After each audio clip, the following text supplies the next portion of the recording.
Shalom. Haleluya. Silakan duduk Bapak Ibu Saudara. Luar biasa malam hari ini. Baik yang ada di dalam di sini maupun yang ada di luar. Shalom yang di luar. Berikan tepuk tangan yang paling baik dong untuk Tuhan. Saya tahu di luar dingin tapi enak. Memang merinding kan. Ya. Saya sudah berapa kali ke sini. Terima kasih Pak Gembala, Pak Pendeta Denny Rapar, ya. Keluarga Gembala, bahkan seluruh pengurus jemaat Tuhan. Terima kasih untuk undangannya yang keberapa kali saya ada di tempat ini.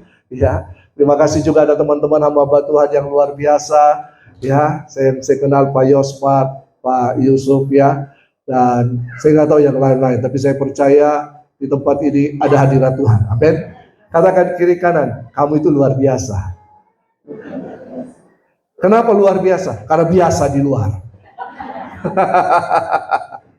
Oke, nama saya Heinze Kopstan. Memang nama Heinze kadang-kadang susah untuk disebut. Bahkan ada beberapa mahasiswa saya yang memanggil saya ibu. Ya, selamat hari ibu sedunia kemarin. Ya, tapi saya laki-laki tulen. Ya, istri saya paling cantik sedunia. Ada bersama-sama saya.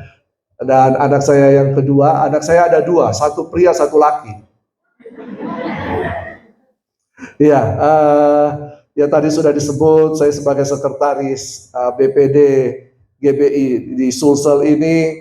Ada juga beberapa ya sekretaris PGPI juga ya di Sulsel. Dan ada beberapa jabatan ya saya kira itu biasa saja. Karena itu untuk melayani Tuhan. Amin. Nah, saya kagum dengan Pak Yosmat. Pak Yosmat ini hamba Tuhan yang luar biasa. Ketika pandemi, dia jalan ke sana kemarin ke Fogi, ya, dan melakukan banyak aksi sosial. Saya salut dengan beliau, ya. Tadi beliau yang menuntun saya untuk tiba di tempat ini, ya. Oke. Tema nasional kita, tema PGI, tema KWI adalah marilah kita sekarang ke Bethlehem. Kenapa harus ke Bethlehem? Kenapa tidak ke Toraja saja? Iya kan? Kenapa harus ke Bethlehem? Coba kita lihat bersama. Lukas pasal 2 ayat 8 sampai yang ke-20. Lukas pasal 2 ayat 8 sampai yang ke-20. Kita baca bersama-sama. Waktu saya berapa lama Pak? Terserah ya, karena jauh-jauh ya. Ya, saya dari Makassar tanggal 20 Desember. Kami berangkat jam setengah 12 malam. Jadi melewati Baru itu sudah airnya mulai naik. Untung kami bisa lewat. Terlambat sedikit, ya ada yang menyarankan kenapa tidak berangkat subuh pagi. Karena kami harus ke Sabang, ya, lewati Palopo ke sana karena ada pelayanan 21 dan 22 di situ. Dan puji Tuhan, ternyata kami bisa lewat. Tetapi puji Tuhan juga, sebelum tiba di kota Parepare kurang lebih jam 3 subuh itu, ban mobil kami bermasalah, ya, sobeknya bukan main-main, tidak tahu. Tapi untung ketika mungkin injak apa kali itu masih jalan kurang lebih berapa ratus meter mendekati, saya tidak tahu kalau di situ ada masjid, dan tiba-tiba terjadi kegoncangan. Ya, itulah kehidupan. Kadang bisa tiba-tiba terjadi kegoncangan. Ya. Dan kemudian jalan sedikit ada masjid, kami singgah di situ, ya. Jam 3 subuh mau bongkar dan sebagainya dan agak susah. Dan puji Tuhan, Tuhan kirim imam masjid ya untuk menolong kami. Dia carikan orang bengkel, memperbaiki dan semuanya. Akhirnya kami bisa tiba di Sabang dan kemarin malam tiba di Toraja.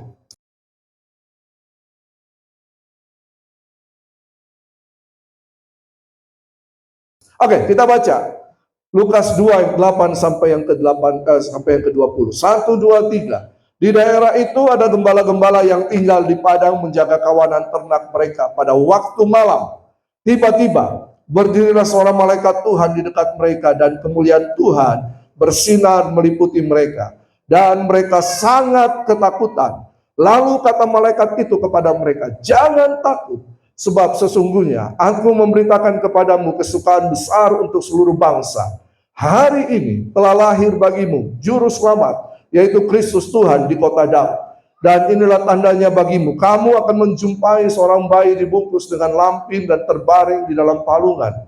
Dan tiba-tiba tampaklah bersama-sama dengan malaikat itu sejumlah besar bala tentara sorga yang memuji Allah, katanya, kemuliaan bagi Allah di tempat yang maha tinggi, dan damai sejahtera di bumi di antara manusia yang berkenan kepadanya." Setelah malaikat-malaikat itu meninggalkan mereka dan kembali ke sorga, gembala-gembala itu berkata seorang kepada yang lain, "Marilah kita pergi ke Betlehem untuk melihat apa yang terjadi di sana, seperti yang diberitahukan Tuhan kepada kita." Lalu mereka cepat-cepat berangkat dan menjumpai Maria dan Yusuf dan bayi itu yang sedang berbaring di dalam palungan. Dan ketika mereka melihatnya, mereka memberitahukan apa yang telah dikatakan kepada mereka tentang anak itu. Dan semua orang mendengarnya heran tentang apa yang dikatakan gembala-gembala itu kepada mereka. Maka kembalilah gembala-gembala itu sambil memuji dan memuliakan Allah, karena segala sesuatu yang mereka dengar dan mereka lihat, semuanya sesuai dengan apa yang telah dikatakan kepada mereka. Saudara yang kekasih, ayat-ayat ini sungguh luar biasa. Ini menceritakan tentang bagaimana sorga menyatakan kasihnya kepada bumi ini atau dunia ini. Dikatakan pada waktu itu para gembala sedang mengembalakan kambing domba mereka, ternak mereka. Pada waktu tengah malam mereka masih terjaga. Pada waktu tengah malam mereka masih bekerja. Pada waktu malam mereka tidak tidur. Ya, dan apa yang terjadi pada waktu malam itu? Malam, saya percaya malam itu ya seperti malam-malam ini. Langit gelap, betul kan? Mungkin ada kilap-kilap bintang. Bintang-bintang kecil di langit yang biru. Yang biru atau yang hitam? Ya, lagu menyatakan biru, padahal gelap kan. Nah, tapi kemudian, ini dia, di tengah kegelapan itu, tiba-tiba berdirilah seorang malaikat Tuhan di dekat mereka. Dan apa yang terjadi? Ada kemuliaan Tuhan bersinar meliputi mereka, dan mereka sangat ketakutan. Perhatikan baik-baik. Tengah malam, tiba-tiba ada seorang malaikat dan ada sinar kemuliaan Tuhan. Kira-kira kalau ini yang terjadi kepada Bapak, Ibu, Saudara, Bapak, Ibu, Saudara tiba-tiba dalam waktu ini nanti sebentar pulang, melewati tempat yang gelap, yang sunyi, tiba-tiba datang malaikat. Tereng, dengan sinar kemuliaan. Apa kira-kira yang terjadi terhadap Bapak Ibu? Halo? Halo? Kaget? Teriak? Betul? Apa lagi? Takut? Apa lagi? Ayo. Lari terbirit-birit. Itu adalah reaksi. Itu adalah respon. Tetapi yang saya mau katakan begini. Ayat ini juga menggambarkan bahwa ketika bumi dalam keadaan gelap gulita, kekelaman, Kejadian 1 ayat 2, lalu tiba-tiba Tuhan berkata, jadilah terang. Terang itu jadi. Dari manakah terang ini? Terang ini bukan berasal dari bintang-bintang. Terang ini bukan berasal dari benda-benda penerang di langit. Tapi terang ini adalah cahaya kemuliaan Tuhan itu sendiri. Cuma begini Bapak Ibu, ketika orang Tuhan itu dinyatakan, nah ini dia, ada dua hal yang terjadi, reaksi dan respon. Ada reaksi dan respon. Apa itu reaksi? Reaksi itu tindakan yang juga tiba-tiba yang keluar, tetapi cenderung emosional dan negatif. Respon itu adalah reaksi ya seperti reaksi juga, ada tindakan yang keluar tetapi lebih bijaksana, lebih bersifat positif. Nah, manusia itu mempunyai dua hal ketika menghadapi situasi, bereaksi atau berespon. Apa yang digambarkan oleh para gembala ini? Mereka ketakutan.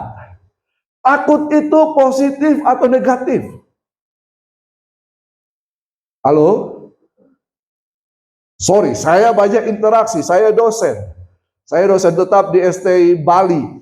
Ya, ada beberapa, saya juga dosen tamu di ngajar agama di Universitas Fajar di Makassar.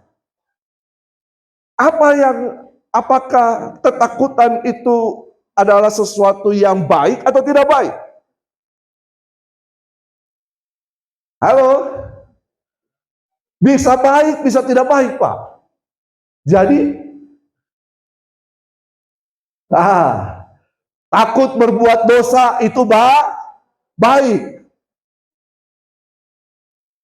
Takut mati.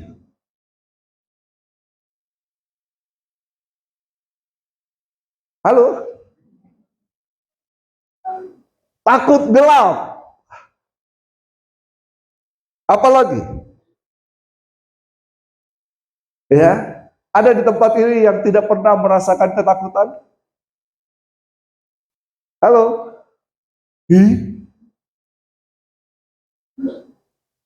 Yang di tempat ini yang pernah merasakan ketakutan? Yang tidak angkat tangan bagaimana? Kira-kira ketakutan apa yang menjadi momok bagi Bapak Ibu Saudara? Hey, come on. Hah? Apa? Suara yang aneh. Tiba-tiba di tengah malam buta ada suara. Kik, kik, kik, kik. Wah, apa lagi? Kok diam? Jangan takut, takut berbicara. Tapi kemudian apa yang disampaikan oleh malaikat? Jangan takut.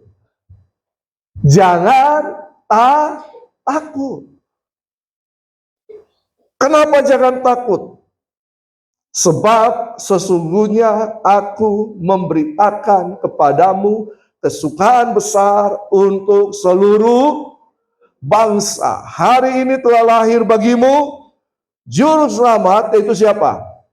Kristus, Tuhan di kota Daud. Kenapa malaikat bilang jangan takut?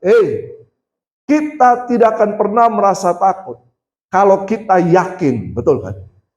Kita punya pegangan, kita punya dekengan, kita punya apapun yang untuk bisa menghadapi itu. Ya, jadi seorang yang latihan karate, dia tidak akan takut menghadapi lawannya, betul kan? Karena dia karate, tapi dia takut dengan yang namanya dan kawan-kawan. Benar ini? Bapak Ibu tidak mengerti ya? Kalau saya sendiri menghadapi dan kawan-kawan, kira-kira saya takut tidak? Tidak. Jauh sekali. Haleluya. Nah, jadi karena kita punya sesuatu, maka kita tidak takut. Tapi karena kita tidak punya, maka kita takut. Kita tidak dapat memprediksi masa depan, betul kan? Kita tidak dapat mengatasi situasi yang ada, kita takut. Cuma yang malaikat katakan, hei, kamu jangan takut, katakan kiri kanan, jangan takut. Kenapa jangan takut? Sebab dikatakan, hari ini telah lahir bagimu, siapa? Juru selamat. Tidak titik di situ. Koma.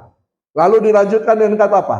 Ya, itu. Berarti juru selamat kita siapa? Kristus Tuhan. Siapa juru selamat kita? Kristus Tuhan. Siapa juru selamat kita? Kristus Tuhan. Siapa Kristus itu? Juru selamat, iya memang benar.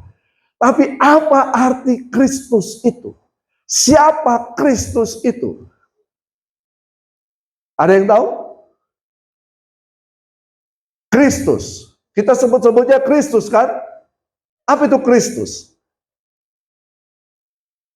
Yang diurapi. Siapa yang diurapi? Pada zaman perjanjian lama, Samuel mengambil tabung yang berisi minyak, lalu kemudian mengurapi Saul untuk menjadi raja pertama Israel. Lalu kemudian dia ambil lagi tabung untuk mengurapi siapa? Anak Isai, Daud, untuk menjadi raja. Jadi perjanjian lama menyatakan bahwa mereka yang diurapi dengan minyak itu adalah para raja. Jadi Kristus raja yang diurapi. Padanan katanya dalam perjanjian lama Mesias. Tahu kata Mesias? Tahu? Siapa yang sudah pernah dengar kata Mesias? Yang belum pernah dengar kata Mesias? Halo? Loh. Gimana jemaat di tempat ini? Yang tahu kata Mesias? Yang tidak tahu kata Mesias, angkat tangan, nanti saya kasih tahu. Dengar baik-baik kata Mesias. Sudah dengar? Sudah? Siapa yang sudah dengar kata Mesias? Yang tidak angkat tangan belum dengar kata Mesias. Coba katakan kiri kanan, dengar kok kata Mesias. Dengar kok, yang di belakang, kasih tahu kiri kananmu. Dengar kok kata Mesias. Siapa Mesias ini? Mesias itu adalah raja yang dinanti-nantikan oleh orang Israel. Makanya ketika Yesus datang ke dalam dunia ini, Sang Firman berinkarnasi menjadi manusia, mereka meyakini bahwa itulah Mesias. Dan memang Alkitab menyatakan itulah Mesias. Yesus adalah Mesias. Karena semua nubuatan-nubuatan nabi-nabi digenapi dalam pribadi Yesus. Mesias. Untuk apa Mesias? Supaya Mesias mendirikan kerajaan seperti Daud bapa leluhur.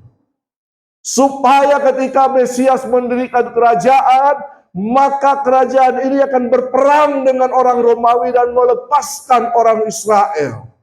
Membebaskan mereka. Tetapi ternyata Yesus tidak seperti apa yang mereka anggap. Tapi semua bukti-bukti nubuatan itu nyata. Kenapa demikian? Dengarkan baik-baik. Surga menyatakan lewat malaikat. Ini berita surga. Surga menyatakan lewat malaikat yang disuruh oleh Tuhan untuk memberitakan berita kabar baik untuk seluruh bumi. Kapan? Hari ini telah lahir bagimu Juru selamat, yaitu siapa? Kristus Tuhan. Di kota Daud. Jadi, Kristus, Mesias ini adalah sang raja yang dinanti-nantikan. Malaikat berkata, hari ini telah lahir bagimu sang raja itu. Kalau seorang raja, pasti dia punya apa? Kekuasaan, betul kan? Seorang raja punya kekuatan. Seorang raja punya apa? Kerajaan. Seorang raja, dia yang akan memelihara seluruh warga negaranya. Betul kan? Seorang raja. Lalu kemudian bukan hanya raja.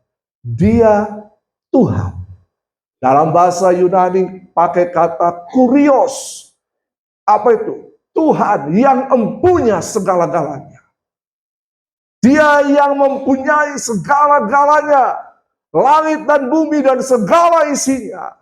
Kita ini hanya hamba di hadapannya. Jadi, ketika malaikat berkata kepada para gembala, jangan takut.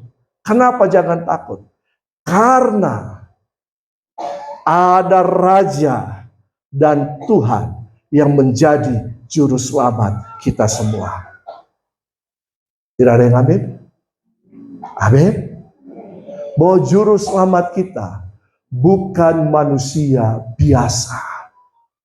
Juru selamat kita yaitu sang raja di atas segala raja. Dia Tuhan di atas segala Tuhan. Dia Allah yang besar. Dia pembuat keajaiban-keajaiban. Dia pembuat mujizat. Dia yang berkuasa. Dia yang menciptakan. Allah kuasa melakukan segala perkara. Allah ku maha kuasa. Dia ciptakan seisi dunia, atur segala masa. Allah ku maha kuasa. Amin. Kita punya juru selamat yang maha kuasa. Karena itu jangan takut. Katakan kiri kanan, kamu jangan takut. Jangan takut untuk mati. Jangan takut dengar suara yang aneh-aneh. Jangan takut miskin. Apalagi? Jangan takut kaya. Kalau begitu apa Dan? Jangan takut. Karena kita punya dekeng. Kita punya Tuhan yang luar biasa. Dia bukan Allah yang biasa-biasa. Dia luar biasa. Dan sebagai respon para gembala, ketika berita ini disampaikan, dengar, respon itu adalah tindakan bijaksana yang dihasilkan melalui pemikiran. Ketika para gembala mendengar berita dari sorga ini, mereka langsung mengambil respon. Mereka tidak marah karena kaget. Mereka tidak marah kepada membentak malaikat. Malaikat, kenapa kau kasih kaget saya? Tidak. Malaikat, kenapa kau kasih takut saya? Tidak. Tapi kemudian mereka berkata, ketika para malaikat menyanyikan pujian kepada Allah, dan setelah itu malaikat kembali ke sorga, mereka lalu berkata, ini respon yang benar. Saudara, ketika mendengar kata firman Tuhan, suara-suara firman Tuhan, firman yang diberitakan, jangan bereaksi negatif. Responlah secara positif. Jangan berkata, ini firman bukan untuk saya. Ini firman untuk dia. Ini firman tidak bagus. Pak Pendeta yang khotbah tidak bagus, apalagi yang hari ini, yang saat ini, malam ini berkhotbah. Tidak bagus, saya tidak mengerti. Tetapi begini, responlah. Terima kasih Tuhan untuk firman. Apa yang dikerjakan oleh gembala ini? Mereka kemudian kumpul, sepakat. Ayo kita ke Betlehem. Ternyata di Google ada 2 kota Betlehem. Betlehem di Galilea dan Betlehem di Efrata dekat Yerusalem. Ya. Tapi yang malaikat infokan kepada para gembala adalah Bethlehem, Efrata. Mika mengatakan begini, Mika 5 ayat 2.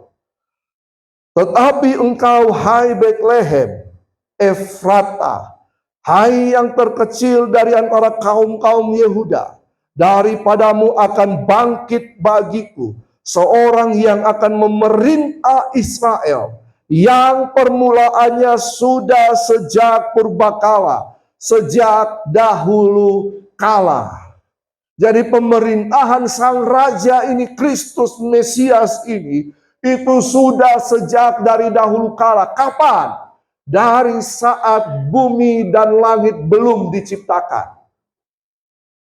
Kejadian 1 ayat 1. Pada mulanya Allah menciptakan langit dan bumi. Pada mulanya Allah, ini berbicara bahwa Allah adalah permulaan daripada segala sesuatu. Dia adalah kepala, Bereshit bara Elohim. Bahwa Allah Bereshit ini ada permulaan, awal. Makanya kejadian itu dipakai bahasa Bereshit dalam bahasa Ibrani. Bereshit, awal. Berarti Allah kita, Allah yang kita sembah adalah Raja yang telah bermula dari awal. Dialah yang menciptakan segala sesuatu. Amin. Jadi Allah kita bukan berarti Raja itu bukan berarti baru nanti diberitakan oleh malaikat. Tidak. Raja itu adalah Allah yang kekal, yang kemudian sang firman yang adalah Allah berinkarnasi menjadi manusia. Firman mengenakan daging. Yohanes 1 ayat 1. Pada mulanya Allah. Lalu apa? Pada mulanya firman. Firman itu bersama-sama dengan Allah. Firman itu adalah Allah. Lalu kalau kita baca ayat-ayat selanjutnya, ayat 14. Firman itu menjadi manusia dan diam di antara kita. Jadi Allah sang Raja, Kristus sang Raja ini bukan baru datang ketika berita itu disampaikan. Bukan baru hadir di dunia ini ketika keluar dari rahim Maria. Dia telah ada sejak awal. Makanya kita punya Allah yang luar biasa. Kita punya Raja di atas segala raja. Allah yang menciptakan. Raja yang memerintah dari sejak awal.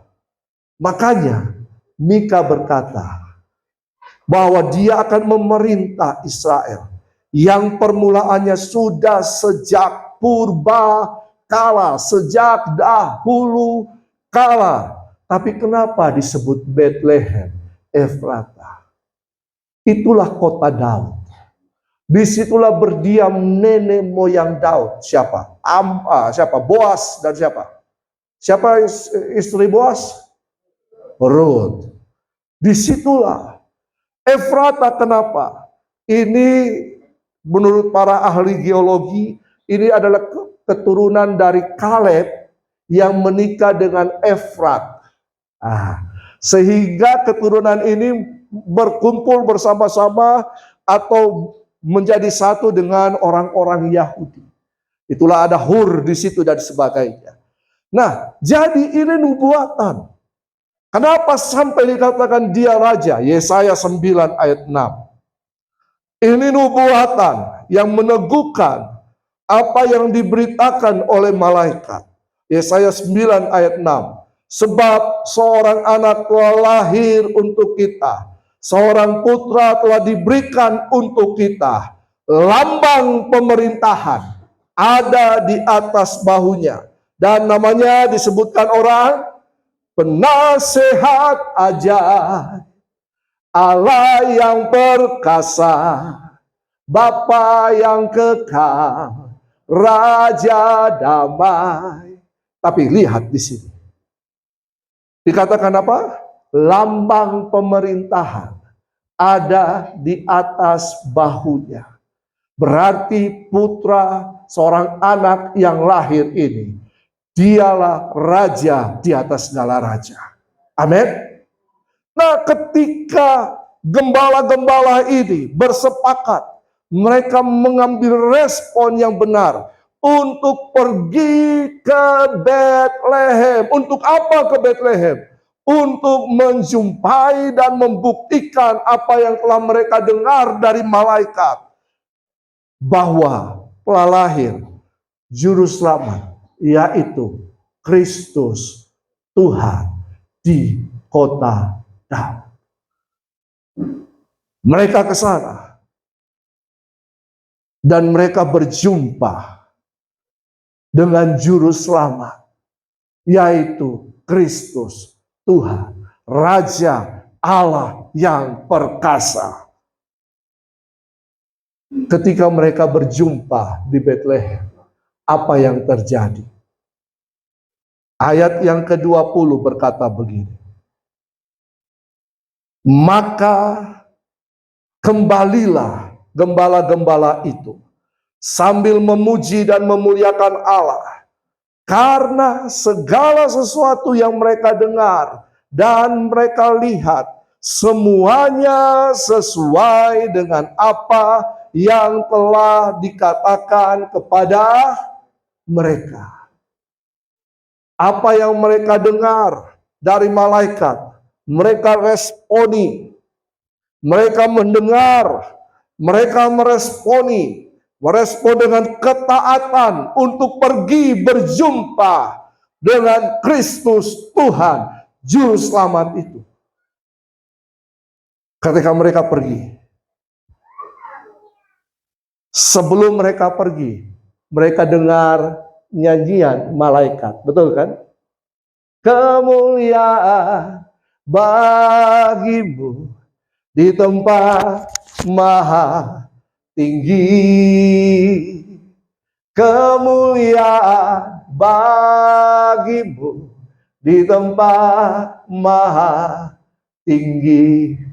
Mereka mendengar, lihat apa yang terjadi. Mereka merespon terhadap berita itu. Mereka ketemu Kristus Tuhan.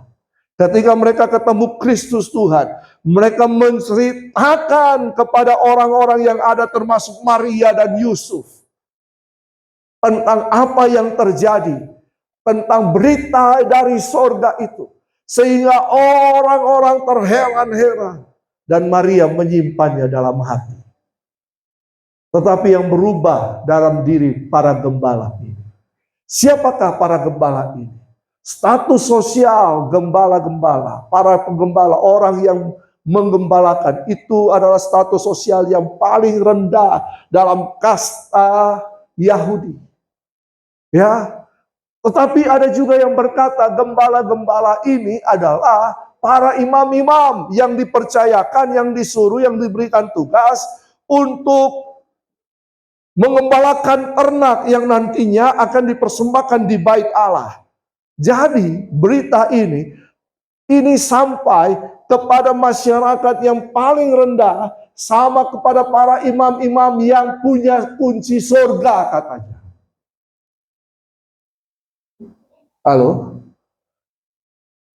Jadi dari level masyarakat paling bawah sampai yang dekat dengan Tuhan harus mendapatkan berita ini dan mengalami perjumpaan dengan Sang Raja Tuhan Allah. Ketika mereka mengalami perjumpaan, lihat baik-baik, baca baik-baik. Mereka kembali. Apa yang dilakukan pada waktu mereka kembali? Mereka bersungut-sungut? Tidak. Mereka kecewa? Tidak. Apa yang terjadi dalam kehidupan mereka? Ada perubahan. Apa yang berubah? Halo? Awalnya mereka hanya mendengar pujian malaikat. Sekarang ketika mereka kembali, mereka memuji Allah. Mereka memuliakan Allah. Betul kan? Berarti kalau sudah memuji, berarti mereka sudah mendapatkan hal-hal yang baik. Betul kan? Kalau Pak Gembala memberikan saya hal yang baik, pasti saya akan puji Pak Gembala. Betul kan? Pak Denny Rapar ini orangnya baik, luar biasa. Apalagi dia menyiapkan sate babi yang enak misalnya. Luar biasa, saya akan puji, gandeng, baik semuanya. Betul kan? Kita akan memuji orang yang telah berbuat kebaikan dalam kehidupan kita. Betul apa betul? Nah, kalau kita muliakan orang, berarti orang itu statusnya lebih tinggi dari kita kan? Betul apa betul? Halo? Iya kan? Yang mereka muliakan bayi ini, Yesus tidak selamanya jadi baik. Tetapi yang mereka memuliakan bahwa Raja telah datang ke dalam dunia. Pekerjaan-pekerjaan Allah yang luar biasa telah dinyatakan. Sehingga mereka memuliakan Allah. Kata mulia ini berarti begini, hanya Allah saja yang layak untuk terima kemuliaan dan kehormatan itu. Mulia itu adalah bobot Allah sendiri, nilai Allah sendiri. Makanya ketika malaikat keluar dari surga, ada kemuliaan Allah yang melingkupinya. Betul kan? Kegelapan akan sirna karena ada kemuliaan Allah. Saudara, apa yang terjadi? Mereka berjumpa dengan Raja di atas segala raja. Hal yang terakhir, kata Bethlehem. Kata Bethlehem ini menjadi penting. Kenapa menjadi penting? Karena Bethlehem ini mempunyai arti yang luar biasa. Arti pertama, dalam bahasa Ibrani, kata Bethlehem ini ada dua penggalan kata, dua suku kata. Bet sama lehem. Bet, lehem. Bet, rumah. Lehem, roti. Rumah, roti. Berarti kalau berbicara rumah roti, di dalam rumah itu isinya apa? Roti kan? Betul kan? Rumah tempat memproduksi roti. Ya. Nah, tapi yang kedua dalam bahasa Arab, Bethlehem ini mengandung dua suku kata juga. Bayit dan alham. Al-laham. Gitu ya. Coba kata al-laham. Anda lulus bahasa Arab. Al-laham. Laham ini itu bicara daging. Rumah daging. Atau rumah pion. Rumah daging. Kenapa sampai mereka disuruh pergi ke Bethlehem? Ternyata ada maksud ini. Harus ada persekutuan yang indah dengan yang empunya rumah. Siapa yang empunya rumah ini? Yesus berkata begini. Dalam Yohanes pasal 6 ayat 51. Akulah roti hidup yang telah turun dari sorga. Jikalau seorang makan dari roti ini, ia akan hidup selama-lamanya. Dan roti yang kuberikan itu ialah dagingku yang akan kuberikan untuk hidup dunia ini. Berarti begini, kita harus selalu membangun persekutuan dengan Yesus. Tahukah kita ketika perjamuan kudus dilakukan, apa yang menjadi makna dari perjamuan kudus itu? Apa maknanya? Persekutuan. Persekutuan dengan apa? Dengan siapa? Persekutuan dengan tubuh dan darah. Tapi ayat yang dibacakan dalam perjamuan kudus Bukankah 1 Korintus 10 ayat 16 sampai 17? Bukankah cawan pengucapan syukur yang atasnya kita ucapkan syukur adalah persekutuan dengan darah Kristus? Bukankah roti yang kita pecah-pecahkan adalah persekutuan dengan tubuh Kristus? Halo? Berarti gembala-gembala ini tidak sembarang pergi ke Betlehem. Mereka mengalami persekutuan dengan tubuh Kristus. Tubuh Kristus akan mengubahkan kehidupan kita. Amin. Kita bersekutu dengan Sang Pemberi hidup. Kita bersekutu dengan Kristus Yesus itu sendiri. Ini adalah hal yang luar biasa.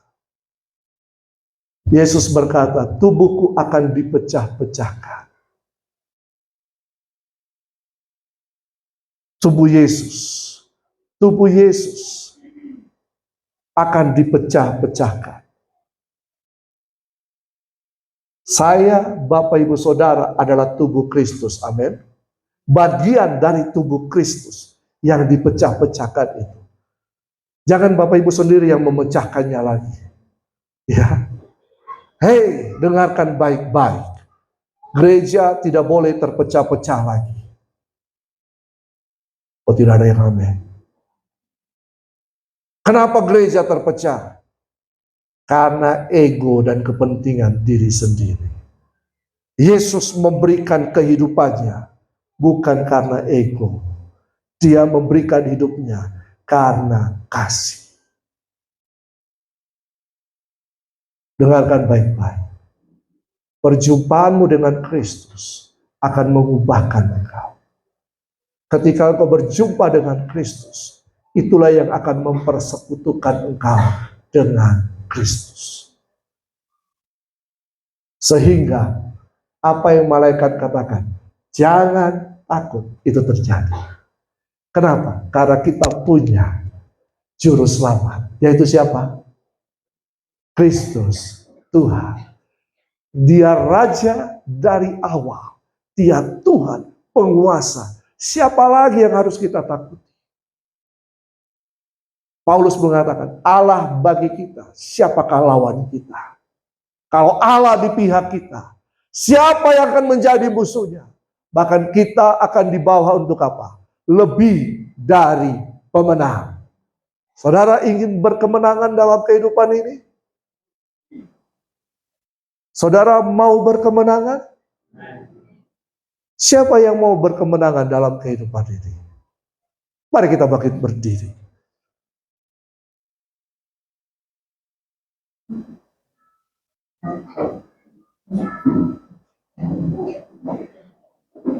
Bel telah berbunyi. Memang saya sudah selesai khotbah.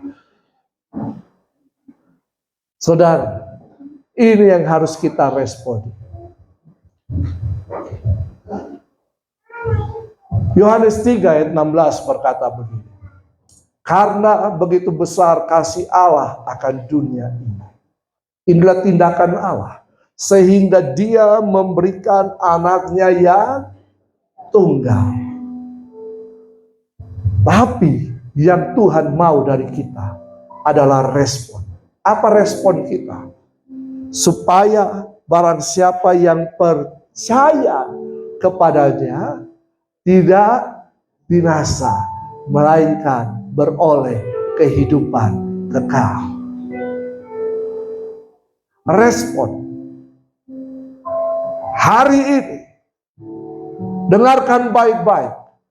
Jika engkau mendengarkan firman Tuhan, jangan keraskan hatimu. Beri respon yang baik. Beri respon yang tepat. Katakan, Yesus Kristus Tuhan, saya menjadikanmu sebagai Tuhan dan Raja.